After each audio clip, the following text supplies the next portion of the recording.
Now, we were discussing the budget with Andy and Annabelle a few minutes ago. One of the Chancellor's biggest economic problems is the number of people choosing not to work or dropping out of the workforce.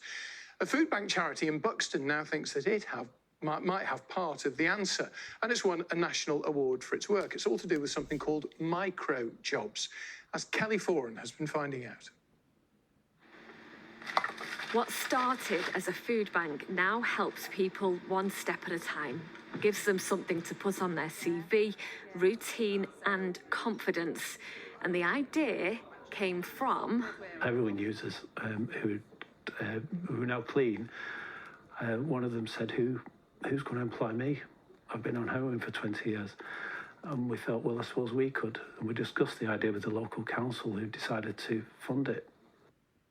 It's a beautiful countryside town. However, Buxton is also quite isolated, with mainly seasonal tourist jobs.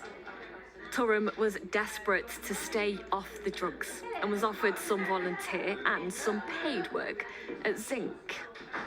I mean, I got out of rehab, rung Jane and said I'm coming back. I was here the next day, so if I didn't have that, I would have rung a dealer. Jojo was a recovering alcoholic, but has slowly been introduced back to her passion. How much has this place changed your life? Massively, and massively. I wouldn't be here now.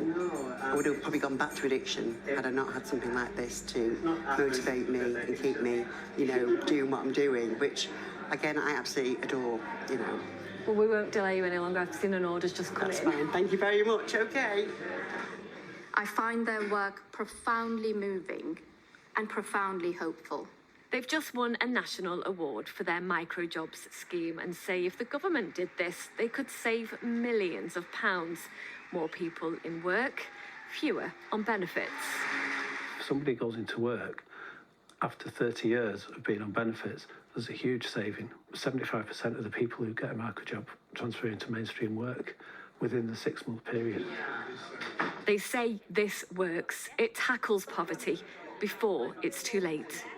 It's Turam's final few days here before he starts a new full-time job. Where do you potentially think you might be if this place didn't exist? I would be dead, I'm not going to lie. It was a last resort for me. It was a lifeline. Kelly Foran, BBC North West Tonight in Buxton. Some great work being done there.